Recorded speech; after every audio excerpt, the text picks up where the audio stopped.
cut off. I don't think I can. Yeah, if you go to the third option, there you go. Okay, thanks. We're live. Hi, everybody. Welcome to the Gadfly. I'm your host, David Rich. Very, very, very exciting show tonight. I'm excited about this off the charts here. We have duo Demonology gentlemen, James Anito and Carl Johnson. Guys, thanks for coming on this. I appreciate it. How you doing? I'm good. Doing good. Doing good. Are you doing good? Yes, You're doing good. You owe me a Coke now, dude. Okay. Pitch poke, you and go. Very cool. Anybody watching, by the way, there is a comments section on the right. If you want to ask any questions, if you have any comments, talk about your personal experiences with this topic, that'd be fantastic. So we got two experts here. I'm just going to bombard them with very interesting questions and fish for very, very interesting answers. So why don't we start from the beginning, because that's usually the best place to start. How did both of you get involved in demonology? And while talking about that, tell us what demonology is. Well, I will give you our duo demonology definition of demon. There's a lot of D's right there. We consider demonology to be the systemized study of the lore and cultural traditions of wicked spirits. So that doesn't mean conjuring demons. That doesn't even mean going out and addressing demonology on a personal level, although we do. There's academic demonology and applied demonology. We try to incorporate the best of both. You know, applied demonology being when people come and consult us, and we advise them, counsel them. You know, if they have demonic issues or what they believe to be demonic issues, we emphasize the psychological aspects much more because that gets at the core, the source of people's problems. So we study demons and the lower spirits, the lower elements, as basically our function as demonologists. Carl, he asked us how we got involved. Of course, I'm a lot younger than Carl, as you can tell. Just kidding. But you could have cut that halfway through and just said I'm a lot younger than Carl. I think people would, infer the rest. No, I'm just kidding. But Carl, I'll try not to age during the show. Carl, for somebody that is, when you look at demonology, someone that is well respected. We all hear the man named Ed Warren. When it comes to demonologists, then I think of, of course, my perspective, I think of Keith and Carl Johnson. Thank you, yeah. So, Carl, when did you get involved with demonology over here? It goes back a ways. Well, I can't say it was exactly when I met Ed and Lorraine Warren, the noted paranormal experts and ghost hunting couple. Yeah. But it was right around that time that my interest in demonology was crystallizing. And this goes back to the early 1970s. And I was investigating the paranormal and researching on my own. Then I attended a lecture at Rhode Island College. This was before I was at college age, but there was a lecture being presented at Roberts Hall in Rhode Island College, Providence. And the guests were Ed and Lorraine Warren, of whom I had heard. They weren't quite as famous and renowned as they came to be, but people knew the Warrens. So I said, I can't pass that up, a ghost hunting couple. Yeah. And when I heard Ed Warren speak, the very charismatic couple, of course, I said, that's what I want to be when I grow up. I want to be these guys. And it turned out that Mr. Warren had audience participation. He was asking questions. I raised my hand in answer to several questions. Like, has anybody ever seen a ghost? I'm like, no. Has anyone ever, spoken to a ghost, talked to the ghost? No. Has anybody ever done a magic ritual? So, come up here, young man. So I became part of the lecture, and I got to know Ed and Lorraine Warren, spoke with them afterwards. And that night, because I was on stage with the Warrens, I was approached by members of a group based at the college called PYRO. It was Parapsychological Investigatory and Research Organization. Now, back then, as I recall, in the early 70s, we weren't flaunting that word paranormal. Everything was parapsychology, trying to make it sound more scientific, which it became. And so even though I was not registered at the college, I became a member of this group under the aegis of Rhode Island College. And my twin brother joined too, because he was in the audience. He just wasn't on stage with the Warrens. And so this team, of which I was a member, we were investigating exterior cases, situations. We wanted to get into residential cases where you could actually go to houses that people reported had a haunting, and we could help try and evaluate that. So to that effect, my brother placed an ad in a local paper, circular, advertising the existence of our group based at the college. And 3 weeks to the day after that ad was published, we received a message from a Mrs. Carolyn Perrin. And she told us of her haunted farmhouse out in Harrisville, Rhode Island. They were having strange activity. They wanted us to come and investigate. We said we don't charge for our services. So our team went to this place in Harrisville, Rhode Island, the 1736 farmhouse.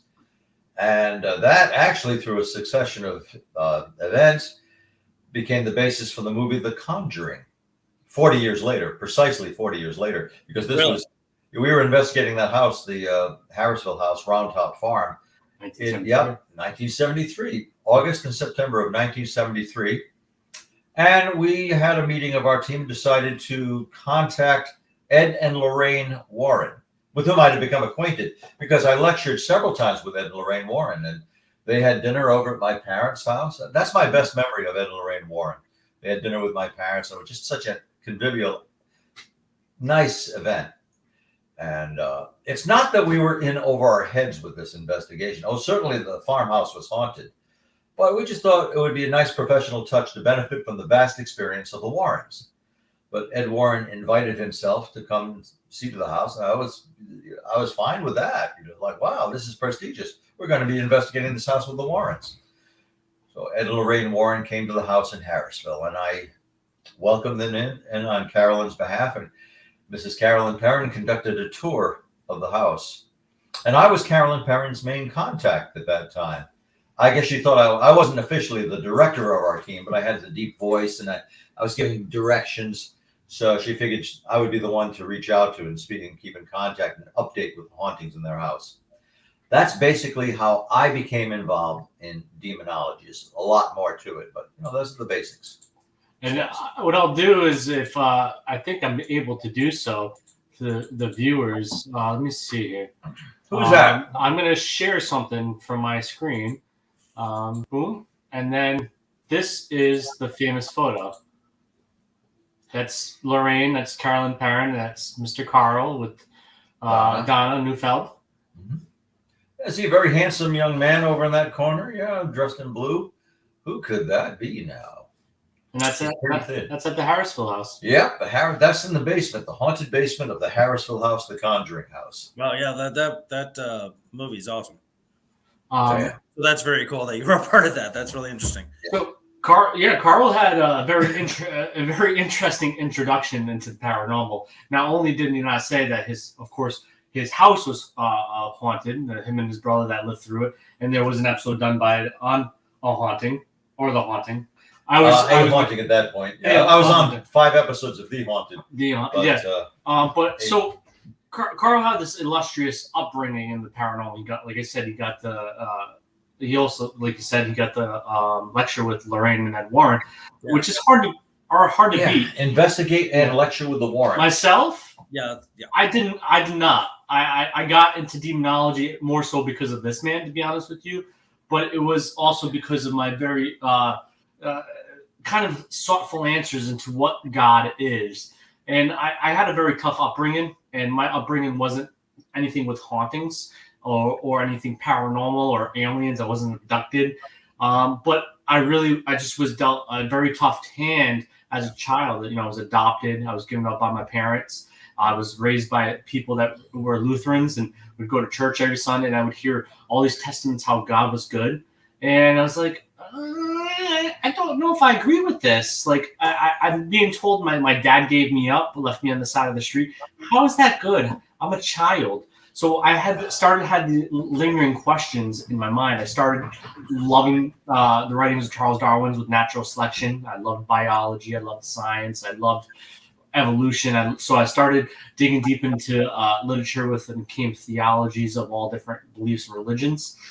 And at a young age, I just was so introspective into learning these things. And then, of course, with, of course, my upbringing, and even maybe Carl's upbringing, because I think it came out in the 60s, there was a show that was called Scooby-Doo. It really catapulted me into understanding, okay, maybe there is an answer to these mysteries.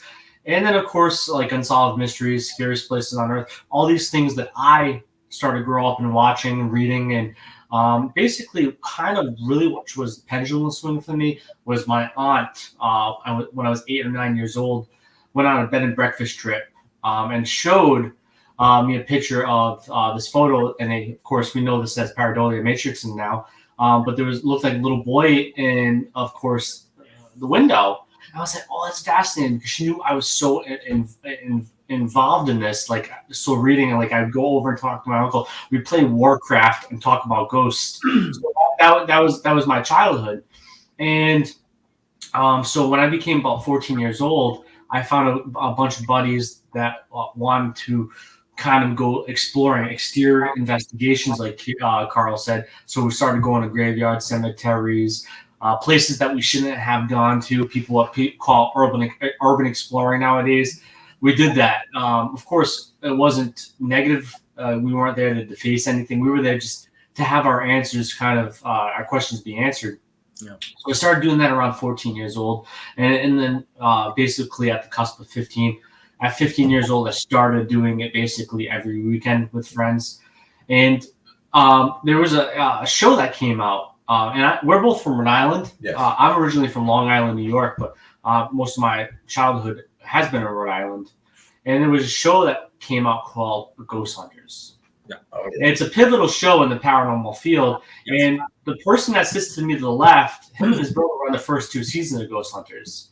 Very and so not only was his illustrious career of being in the Conjuring House before it was the Conjuring House, he was on Ghost Hunters the first 2 seasons, the show that made paranormal entertainment, paranormal television shows the reason it is nowadays.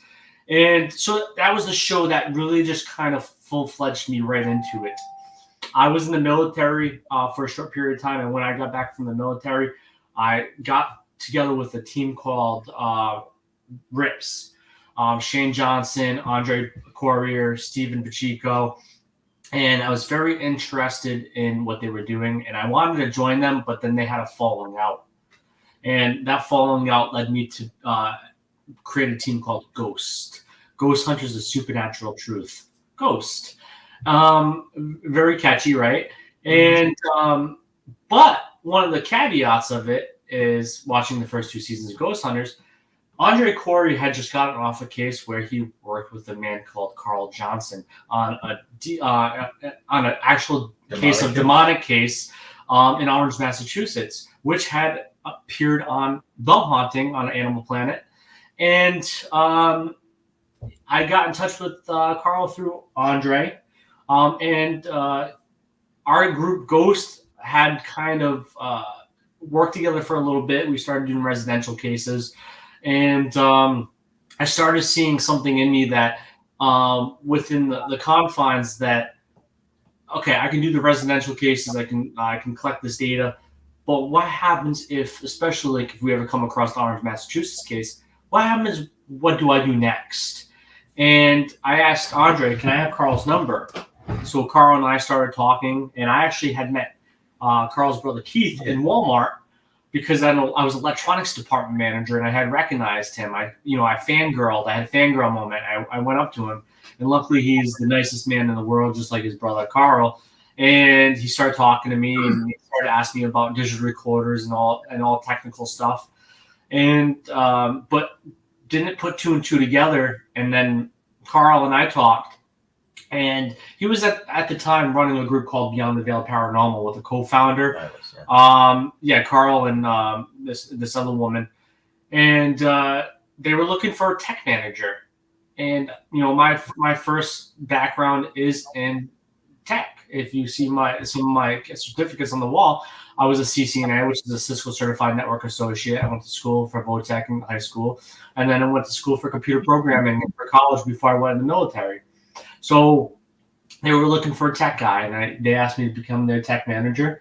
And basically that's the violin ever since then. We've had our ups and downs where we've been in contact and lost contact. But we've been working together for what, 12 years now, 11 years? Yeah. Well, let me see. I don't know. 12 years this year. And Demonology became a thing in 2019. So now, 3 years later, working as duo. But there was a little split between Beyond the Veil of Paranormal and Duo Demonology. But, that's basically a short summary of how I got into it. And I know that's why we have to talk so rapidly. We're trying to fit a lot in. And I know he paraphrased a small, because you got to remember, this man's been doing it for 50 years. Sure. It is 50 years this year, yeah. That's a long damn time. Yeah, no, for sure. I was weird before that. Yeah. But I started like consistently investigating around that time 50 years ago. Yeah. Very cool. Very cool. All right. Okay, let's talk about what exactly you do. Somebody calls you guys, says, "Hey, I think I got a demon in my house." Did you ever watch that television show MacGyver? Not well, it could be MacGyver. You're more the MacGyver guy. But what's that? The Equalizer with Robert McCall. Except there are two of us. Well, that's where is that the one from like the early 70s with the UFO in the beginning and everything? Maybe I think it's us. Well, the Equalizer was like around around 1980 or so. In the 80s, that was a show where Robert McCall was a retired CIA agent, and he started acting independently. Yeah. And people would call him with all kinds of bizarre problems, and he would get right in there. It was recently remade with Denzel Washington. Yeah. Equalizer. Oh, yeah. Well, because you got to get the concept of what we do, and it's not always that dramatic. It's not episodic like that, but we do have our moments as well. We can make it sound enthralling. We hit some of the high points of our investigations, but we kind of, most of what we do is consulting. Being consulted, writing on the topic, lecturing a lot. We do that, disseminating our information through our experiences, and when occasionally we're able to help somebody out and say, no, maybe it's not all the ghosties. Maybe it's something to do with the mind, the psyche. Get back to the origins. When did the problem start, and how did it commence? And to add to what Carl said is when we talked about the definition of demonology, of course, Carl started with that, so you got to give him credit for it. But it is something that I can say it backwards too. But we both agree on, because when you look at demonology on like Webster Dictionary, it's the study of demons. It's so one-track minded. And when we look back at it, and we look at it as our definition that Carl concepted of wicked spirits, we can all agree that every single civilization, even before Hinduism, but I like the focal point on Hinduism because it is the oldest modern-day religion at 4,400 years old, they even had demons or wicked spirits. They were called Azoras, but they were still in the same flesh and blood of what we kind of interpret it as. So, but wicked spirits is such a large term. So what we do as demonologists, we attempt to come in, because most people during a haunting are fearful of what's going on. They don't know what's going on. So it's like the psychological study of the bush that moves. Is it the wind, or is there an animal in the bush? And most people tend to jump to that it's an animal in the wind, because it's the fight or flight that is a natural component of our physiology. Simile, I like that. So most people jump to that. It's the animal. So what we do as demonologists when we're called in is we tend to look at the characteristical forms of the wicked spirits that have been documented in the literature or sought by past experiences, to see if this is what they actually are in fact dealing with. Then, like Carl said, we take the psychological component, because psychology is a accredited social science. It is a science, and we tend to take a lot of what social sciences have proven and implement it into what people are experiencing. Is it a hallucination? Is it a transference? Is it all these other technical terms that this person's dealing with?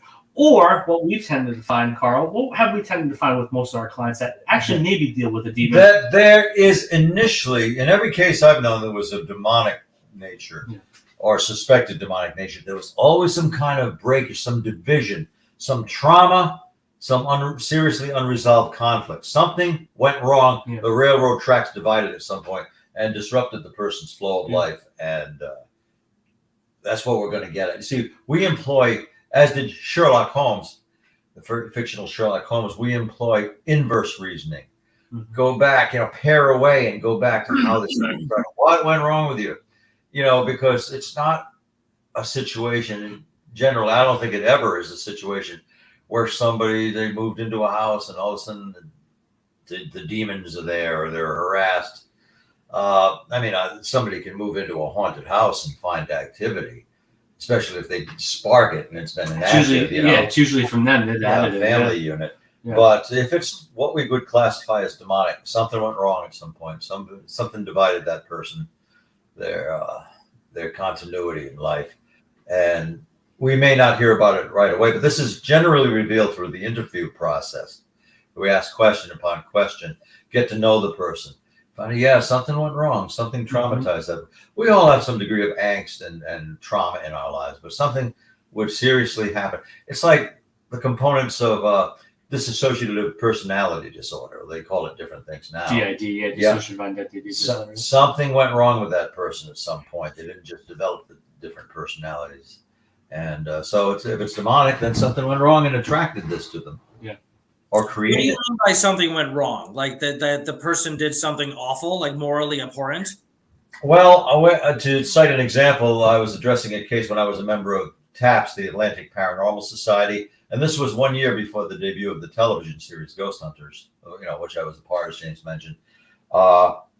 We were investigating a house, a 3-story brownstone house in Brooklyn, New York.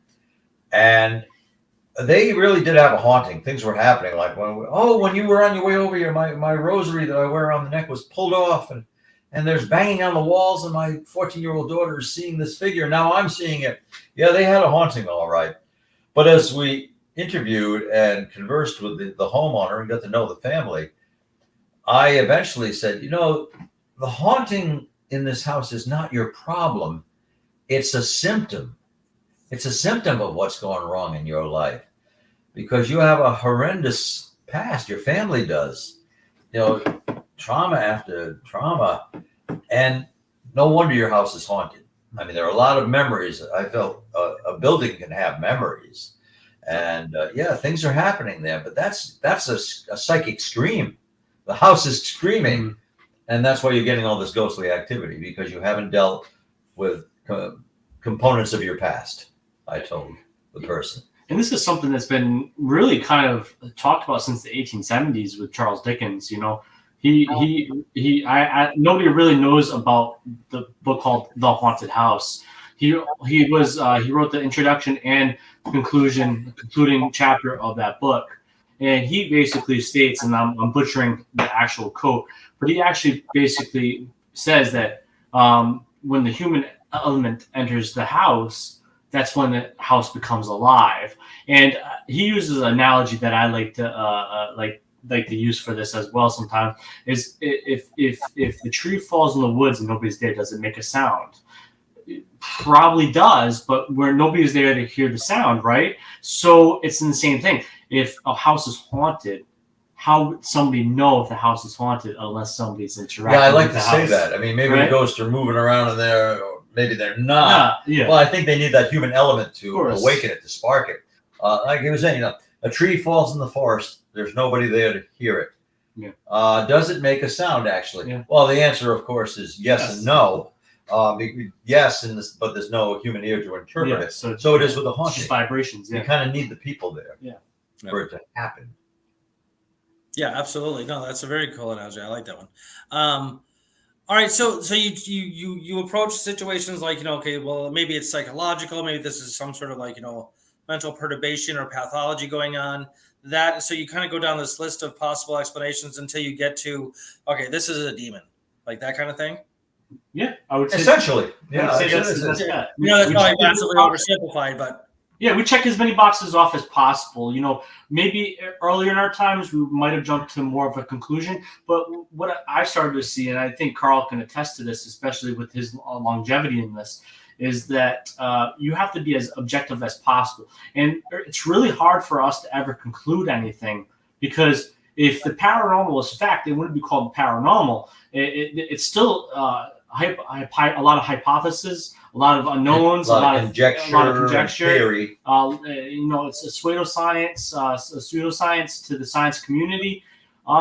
if we really had answers, then we would be able to come up with conclusions. But really, all we can truly do is ask questions, get more questions, and hopefully the questions start to dwindle towards the end of the story. But we're able to at least kind of direct to the narrow pathway where it is. And we don't necessarily, I don't at least like to tell people, and Carl, I definitely knows that we don't ever like to tell the client, yeah, you're dealing with a demon either, because we might be wrong. We might get to that point where, okay, we're over that fence and we really truly believe it, but that doesn't mean we're always right either. And 2 years or 10 years down the line, we obtain more knowledge to understand, okay, demons don't exist, or they do exist, or there's another answer to the equation that we never thought of that can explain that situation we dealt with 10 years ago. Yeah, we're still trying to figure that out. Yeah. Because unlike, most avenues of paranormal investigation, with demonology, it's not exacting because you're only as good as your last case or situation, and it's predicated on the individual. Mm. Every demonic case is totally unique. And they may have known about, like they have some demon lore that they've incorporated. It may have started with seeing The Exorcist or listening to interviews with demonologists, or like us, Ed Warren was a lay demonologist, and you really can't go on. There's no me in there because you're dealing with that individual, and you got to find out how the demonic haunt started. Yeah, and the biggest problem we deal with is where we try not to be on that avenue is we're in that WebMD phase of life. Everybody goes on the internet to see what their disorder or what their symptom is. And then they start processing, do I have cancer? Do I have demons? Yeah. We kind of have to coax them away from that. And we kind of have to bring it to less subjective nature and say, okay, calm down. We don't know what you're dealing with. We're here to help you. But first and foremost, is the one thing that we do know about humanity in general. This could be supernatural, preternatural, or just physical phenomena, is that we understand mind over matter works. If you have cancer, there could be a chance you die, but if you're stronger and you have a strong willpower during that process, there's a good chance you'll survive and beat that cancer if you're strong. And it's the same thing when it comes to a parasitical force or even a haunting of their mind. If it's a mental health issue, is that we all have been able to see that mind over matter tends to be a key component of overcoming affliction, regardless of whatever it is. So we try to empower that into people. Be strong. Don't focus on it. These are some things you can do. And that's really what we try to attempt to do. Yes, we want to peel back the onion and kind of get to the center, because we're researchers and we're investigators, and we really want to determine what is at the core. But like Carl says, most of the time we consult or tend to deal with things in that kind of issue, because sometimes that's the best we can do. That is the strength and also the liability of the demonologist, because once a client or a supplicant, a person who approaches us for help, once they are convinced that it's demon influenced, then you can't convince them that it's not, or that it's something of the mind, because it's much easier to blame an external force or presence for the problems. Like that was the case I cited in Brooklyn, New York, one of many that, they didn't want to look at themselves and analyze the situation, say, oh, our past, there's a lot of trauma going back to the grandparents, succession of mishaps. It's much easier to say, our house is haunted. It's there. The spirits in our house. So get rid of the spirit and we'll be normal again. No, they weren't normal. I mean, they weren't sound in the first place. So it's a difficult thing. You don't want to offend anybody. You don't want to infer that it's like, oh, it's all in your mind. You're crazy. Yeah. We're not saying that either. It's a very potent force. And go ahead. Sorry. I'm just saying, and that's what we want to get at, as you were saying, that core. When did it start? What commenced this? And I get that from the core as well. Talking about cores, I get that from the core because back to like my childhood is when I was questioning God and blaming God for the trials and tribulations I dealt with as a child. Now that I look at it, is I shouldn't have been blaming God. I shouldn't have been blaming anybody else beside the people that put me in that predicament and my parents, right?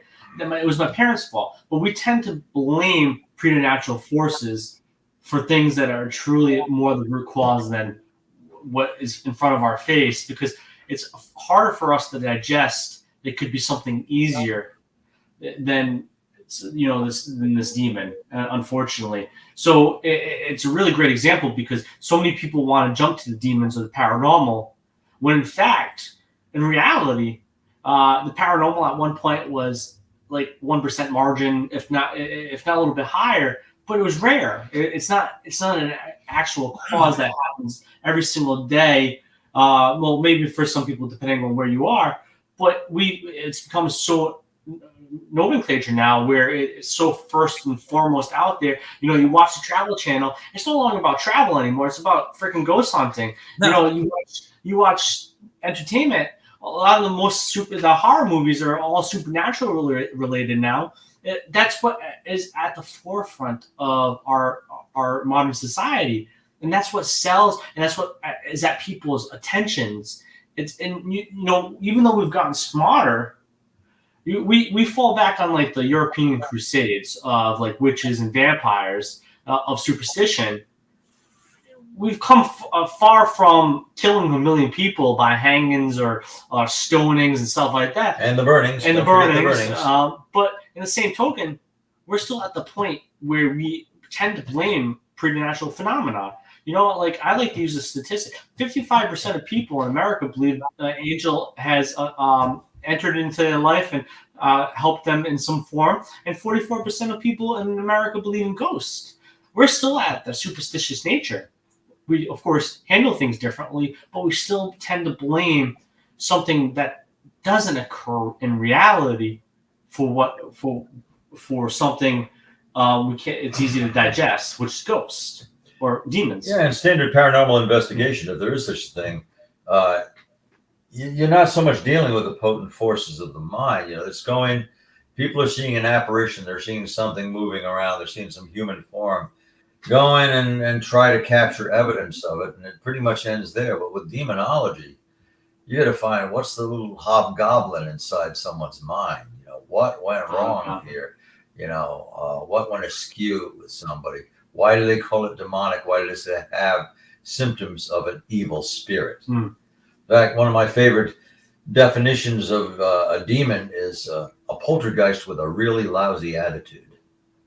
Because they act like, poltergeist activity is often acquainted with demon activity. Very much so. And can be the same. Yeah, they're very similar. Very cool. Real quick, I just wanted to give a shout out to, and I'm probably not going to get this right. Ahang Sardi. Ajang Sardi. We know. Hello. And Therese Pagano. Yes, Therese is awesome. Thumbs up here. There's some people watching, and those two people I can see their names. Ajang Sardi, thank you for watching. Actually, it's pronounced Ajang Sardi. Sardi, thank you. Appreciate that. but very close. We're very close. Yeah. So speaking of like the different possible explanations of these phenomena, like, whether it be purely psychological, whether it be like a perturbation in physics in front of you, who knows, with too many ions in a room or something, I don't know. And you said that there are times where you're, first of all, you don't tell people like, okay, yeah, you have a demon in your house. But even if you are convinced that they do, tell me about the convinced that they do part. You walk into a house, you see Linda Blair's head spinning around. I mean, obviously I'm being goofy. That'd be a broad hint. What's that? That would be a broad hint to give away. I think I would be like, I'm sold. It's a demon. This is a great no psychological pathology can do that. Tell me about at least one of the experiences you've had where you're like, yeah, this is the real deal here. Maybe that'll be the book James and I write together, The Pathology of Demonology. Ooh, rhyme. Well, it's diagnosis, but one thing we do avoid is telling someone they have a demonic haunt, because that sets the stage, and it becomes subjective rather than objective. You subvert rationality, and detachment once you pronounce it demonic. Oh, it's a temptation, believe us. It's to go into a house, a client that invites us and say, we think you have a demon in your house, and many groups do that. Lots of groups. And but that sets the stage for like interpreting everything that happens as demonic. So we avoid that, and we discuss it, but we don't pronounce it as demonic. Maybe not until we're absolutely certain, and even then, it's discussion. So what I know one of your cases. Go ahead, interview me. Well, I know. No, I'm saying I know one of your cases. So he basically asked, how do we know, and basically what proved to us that we came across a demon? I know you had one in Providence with the 16-year-old boy, right? 16, Yeah. 14. 14-year-old boy. 14, no, yeah. 14-year-old boy. Yeah. And how did you know it was demonic, Carl? You know, Or close to it. I call that a demonic case, but I will say that we are never absolutely sure until we can definitely explain what a demon is. We can't define it as a demon. Yeah. You know, it's something, demon-like. There was all the evidence there. I've had like decades to think about this and review it, and I see that boy had some psychological trauma. Mm-hmm. But if on the surface, if you were to hear everything that happened there, I mean, how could you not know that's demonic? Yeah. Because this young man was, I was invited to stay overnight, because even at that age, I was like 22. I was known as an investigator who would stand his ground and, not abandon a situation just because strange things were happening. I was more like 24 at the time. And I stayed overnight. I was reclining on a sofa. Around 1 a.m., I was startled into alertness by this shrill scream. Oh, boy. It was a scream, all right. It sounded like somebody being flayed, you know. Yeah. And I jumped off the sofa and fumbled for the wall switch, turned on the overhead light. Just as I did, this boy's bedroom door swung open on its own, and his body was thrown out of the room. I mean, tossed out. And his body was doing things that you just can't explain normally. It's banging against the wall, spinning on the floor, doing the Spider-Man crawl. And I'm standing there transfixed, because what can I say? What can I do? I'd never seen anything like that before. I think I would still stand transfixed there. And his family came into the room alerted by the screaming, or came into that parlor room. And as they did, he looked at me. He had done a backwards flip. And talking about the subject, the 14-year-old boy was jumping up and down on the sofa like a trampoline and waving his hands, and this deep, harsh laughter coming out of his throat. Then he looked at me, glared at me. Oh, wild eyes. And he flew at me. Oh. While he was, coming at me, I grabbed a hold of him and I put him down on the floor. So I'm trying to restrain him without injuring him. And I was my normal 200 pounds. And he just pushed me right back. Wow. Then he came to himself. Now, I have been supposing he probably has some form of epilepsy, and it's personified as a spirit invading him. But it had all the hallmarks of a demonic haunt at that time. And he came to himself, but he was trembling and crying out for his uncle, and very much affected by that. So the family and I decided and his godmother, who was active in this, decided the best strategy was to perform an expulsion, which is a minor form of exorcism, and try to drive out the spirit. And even then I thought, whatever's happening to him, we have to treat it. We have to address this as an invasive spirit, because they're not going to believe anything else. The boy is convinced there's a spirit in him because he's been told that. But yeah, to see the psychokinetic activity there. When we did this expulsion, the floor shook, like the house groaned. It was like an earthquake or a truck going by, but it was neither of those. The floor shook. Then it became silent in the room. And my chair, we were seated in a semicircle. I was in the middle point. My chair with me in it, I don't know why me, but my chair with me in it slid back across the room to the wall. Wow. This boy fell to the floor and went through his gyrations. Oh, what a horrific, challenging experience. I remember there was a picture of Jesus on a table. They had a lot of religious iconography. They were Hispanic origin, the family, although the boy was born in New York City. And I wanted him to look at that picture of Jesus, seeing if he reacted. So I looked down at the picture. Less than a minute later, I looked at the picture again, and it was upside down. That picture had somehow inverted itself. I mean, I didn't see it happen, but I was thinking about it. I was standing next to it, and it flipped over. But he was better because of this. I remember the high point of this, and many experiences about it. Like I felt I was being taken over at one point. And I like to think I'm not suggestible, but all of a sudden I felt this onrush of emotion and tension that was not my own. I said, what is it? What am I just imagining this? This is not me. I feel panicked and I feel furious. Something was telling me to jump out the window. That's what I kept hearing. Jump out the window, jump out the window. So I just concentrated on my own identity. I said, I'm not going to let this get the better of me. But as I did that, I felt it pull out of me, from the back of my head, something poop. And a girl who was also in that room, at that moment, this young woman fell to the floor and started pulling out her hair. So it seemed to transfer from me to her. I was just stronger minded, I suppose.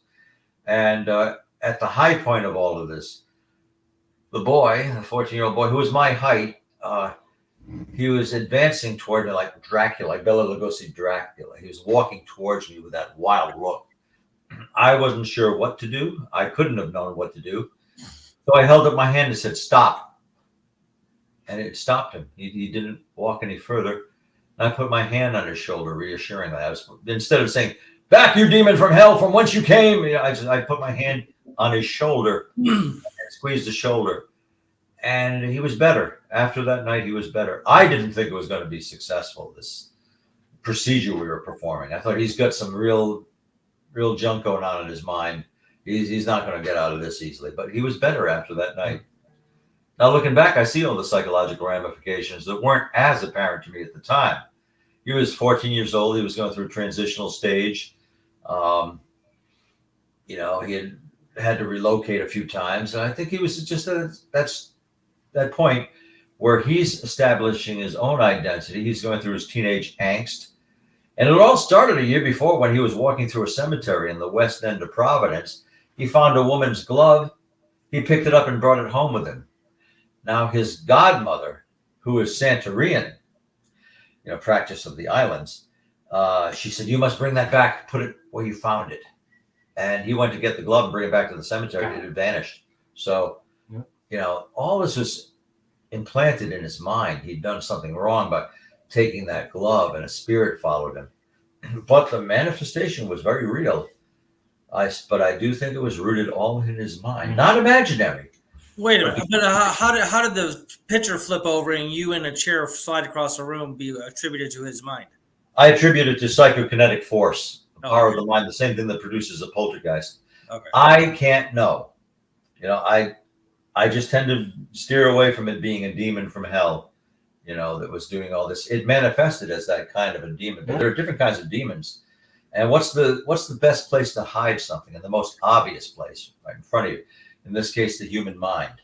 And I think that's what was going on. I can't know, but it manifested as what I had to interpret as a demon haunt. Had to be the demon, because that's what the boy believed. That's what people in the room believed. His Santorian aunt believed.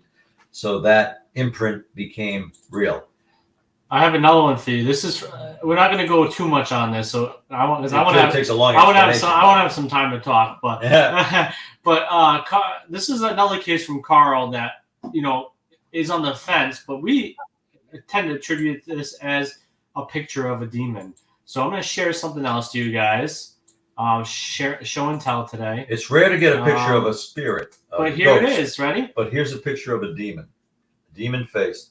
That was taken during an actual demonic situation and investigation that ultimately drove the family out of the house. I don't see anything. Do you have any image at all, or you just have that red? Just you two still. Okay. Demon doesn't want us to see it. Doesn't want people to see it. We'll try to boot that up for you, but it was taken. Did you see the other picture? No, I didn't. It took me a second to realize that what you were doing, and by the time I realized that you were trying to get a picture up, you were already done. So I just thought I was just. Is the picture there? Nope. It's just YouTube. Oh. That's odd because we see it here. It was a photograph taken as the family was fleeing the house. Yeah. Really? Well, I'll have to send it to you. Yeah, please That's do. weird. But okay, so yeah, we're trying to show you a picture that's very fascinating. But for me, one of the token things I'd like to look at is, I hate statistics, but I love statistics at the same time. I hate calculating them, but I love what they can prove about humanity. And one of the things is with Carl and I, with 66 years of combined experience, we've only come across 10 cases that we would say would be maybe quoted as demonic. Yeah, collectively. 10 Like cases. 5 and 5. Yes. And 2 of mine were infestation, and 3 of them, out of the 5, 2 of them were infestation, 3 of them were possession. And I don't know what Carl's numeral value to that is, but I know one of the cases that really kind of surprised me and shocked me is I talk about Salem way too much, but there's one case that really kind of quantified it for me. It really kind of put the nail in the coffin about me believing that there are things that exist beyond the human mind. Maybe it was transference over a long distance, but we tell the same stories over and over again, and We have to. and we have to, because it's not like every day we come across a new demonic case. Right. I just thought I dealt with a demonic case in Tennessee, and I haven't told Carl this. I got an exorcist priest involved in a case in Tennessee. Oh, wow. When there was enough data to say this person had something going on, had medical teams look at her, and eventually when the exorcist priest got involved and started doing their process, he found out that the person was lying for attention. So sometimes it can even get to that point, and then it can unravel, and we can still be deceived. But one of the times that I wasn't deceived is I was dealing with a case in Western Massachusetts, 3 kids, a husband and a wife. I like this one. I have never, ever, Scouts honor, never ever seen a house, never seen the family. I had seen like maybe pictures of scratches that they had sent me, so like an arm, but you can't tell an identity from an arm. So I do a 3-point, Carl said we do interviews. I do a 3-point interview phase. I do an online interview through email. I do a phone interview after the email interview, and then I do an in-person interview. The reason I do that, if you can understand why, is because I want to trip them up, see if there's any red flags, see if they change their story, or if there's anything added to the story as well. Maybe because people get comfortable and they add more. But I want to do that because I want to really delve deep into their life, as we've kind of told that we attempt to peel back that onion. So I had get to the point of an email interview, and then had done a phone interview. So I had talked to both the husband and wife through email and phone. I knew the location of their address. Like I knew it was located near the Berkshires of Western Massachusetts. And I didn't Google Earth it. But so I had got off the phone with these people on Saturday. And Saturday, I usually book out a week in advance. So like if it was Saturday, I was planning to go there that following Saturday or Sunday. I forget which one it was, but I think it was Saturday. But that Saturday night into Sunday, I had this most prolific nightmare that will always make me believe that things exist. The nightmare was, in fact, me going to this person's house, the husband and wife and the 3 children's house.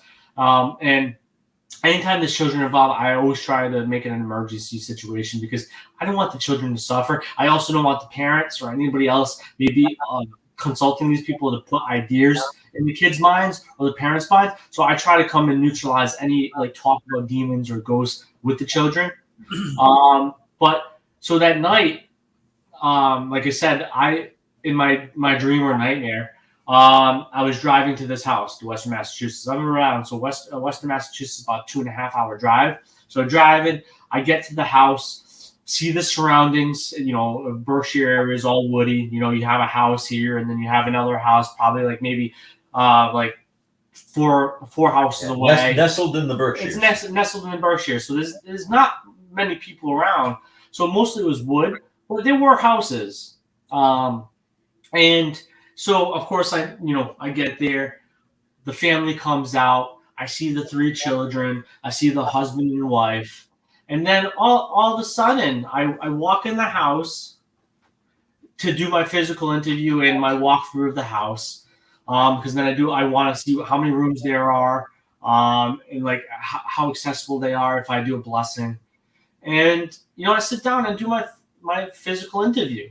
And everything seems to be going good. Mind you, of course, this is a dream. So I think, sometimes you can't separate from yourself from the dream. Mm-hmm. So like it just continue playing. And I get to the point where instead of helping this family, I'm really short summarizing this because I really don't want to take up too much time.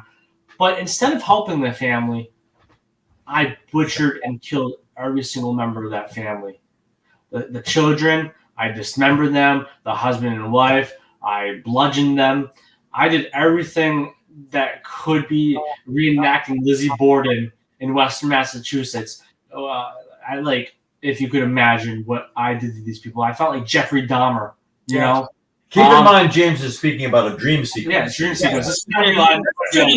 James is speaking about a dream. Yes, but what the craziest thing about is this dream or nightmare is I finally awoken. And, if I was weak to the stomach of gore and blood, I probably would have woken up and exhaled or expelled vomit. But because I don't have a weak stomach, I startled. I woke up pale, drenched in sweat. Like what I just experienced is now being a father, I'm a father. This is long now. I'm a father to a 5-year-old, so I didn't have my child then. But I've always looked at kids as amazing. There are some shitty kids out there, mind you, but I really love kids, and I think that they are the world. They are the next generation. So me dismembering and bludgeoning kids is just beyond my capabilities.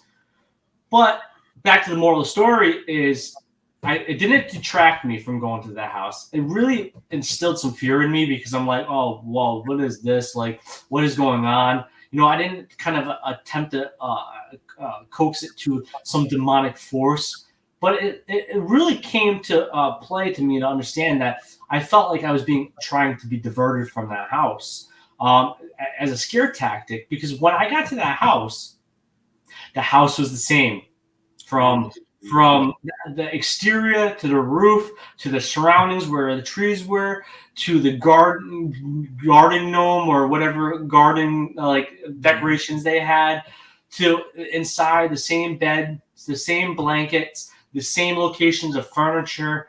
The children looked the same to what I had in my nightmare. The parents had the same dimples, the same acne, the same beauty mark, the same hair. And you know what? Even the craziest thing was they were wearing the same goddamn clothes that they were wearing in that dream. And it all happened as a tidal wave of rush of emotion. It startled me. I can't imagine what that must have been like when you walked in. It's crazy, man. And that is the moment, besides Salem, Massachusetts, moment I realized these things can exist, and they can exist in the sense that they can affect you. They invert you. And really what I believe that nightmare was a diversion tactic to keep me away from that family so that the family can continue being molested by whatever force was there. And I really do truly believe it was demonic infestation because the grounds did definitely feel trembling. I got onto that property, beside the fear that I already had instilled in myself because of this dream, being punched in the solar plex over and over again, it felt, and the unwavering nature of that property and in the house. But the thing is, though, is I did a blessing over that house that one time because infestation, you don't need to do you can do a minor exorcism, but you don't perform exorcisms over people, deliverances over people. So I performed a blessing of that house and then gave them great advice. And I only had to advise them one more time after that, and it was gone. Like, it did not affect them anymore. But if I deterred away from that case, I bet they would have been dealing with it. I'm not saying that I'm the hero or the heroine here. Right. But I do believe if I was diverted, they would have dealt with it a lot longer. And people don't understand with these cases, the longer somebody deals with it, is the harder it's like having a virus in one it's to system. It's disconnect hard to them get from rid it. of once it's been Because established. It revels in their mind. It becomes a part of them. Some people, even though we talk about oppression a lot, it gets to the obsessive level of obsession as well. They become obsessed about it. Some people that claim to have abilities start to tend to have extreme higher acute abilities of sense, and they like that. It empowers them. They feel like they're helping people, but it's a masquerade. So some people get so entangled within it, and after a long period of time, it's hard to cut that cord, that tether. So I felt it was easier because they had only been dealing with it probably about a month or so before they reached out, because they started having experiences. The kids started having nightmares, started feeling uncomfortable, and right place, right time. I got involved with it, and that's how it happened. But that case is always prolific to me, because why? If it was just a normal ghost, how did it intercept into my nightmares? Yeah, that's crazy. That's crazy cool. Holy quantum entanglement, Batman. It kind of is, man. Quantum entanglement would probably explain it. Yeah. Hold on a second. My computer's about to die. Oh, definitely don't want that. He got eclipsed by the moon. Your moon has absorbed you. He got eclipsed. That's what we're talking about. That's what All right, doing. The demons have got him. Yeah, that's an incredible tale there, my friend. That's wild. We only have a few minutes left, and we have so much more to discuss. So I think the solution to that is we're just going to have you back on the show to discuss more, because there's so much. I mean, I want to talk about like religion and the history, like you talk like the folklore of demons and the history of them and such, and in different religious contexts. From biblical to ancient Sumerian, Tiamat and all those nasty little goddesses that did bad things. I mean, you mentioned vampires. I wanted to ask you about, if you ever dealt with things like demonic is a very general term. You think, you think it could be used in in a moral sense, as Hitler was a demonic man, a demonic force, because he did such morally abhorrent things. But you don't really think of him as a supernatural entity that kind of creeps into your bed at night, that kind of thing. So we do have a lot more to discuss. Can you tell me real quick, if you don't mind, James, you said you were a member of the Catholic Church for a while, and then you're not right now. Is that true? Formally, yeah. I was ordained a deacon through not the Roman Catholic Church. Catholicism is big, so people don't understand it. But I was ordained as a deacon with the Old Catholic Church. Oh, okay. Yeah, I've heard of that. Very cool. Did that have anything to do with where you're at now with the demonology, or no? Well, I was into demonology beforehand, so I have a long lineage in theology. So I was before I went to Catholicism, because I was asked to go to a Catholic seminary. I didn't seek it. I was asked by a bishop. But I was before ordained minister with the Church of Christ. I was a deliverance minister with the Church of Christ.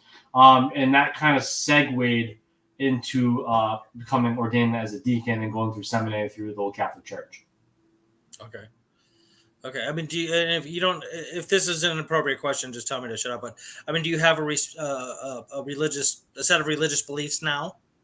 So I'm Christian for sure. I do, and the reason I have my own perspective of what God is, I do believe there's a higher power, whatever you call it is. I believe theology can explain a lot, even theology in a grand scale. It is a science, regardless of what people think. Theology is a concrete science. St. Thomas Aquinas wrote the Summa. It is a prolific book. If you have never read it, please do so.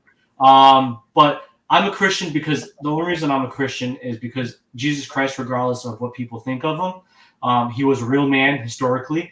And historically, we do know that he decided to die for his people instead of running like a coward. And to me, that gives me kudos and credence to support a man like that, regardless of what people believe. And that's why I'm a Christian.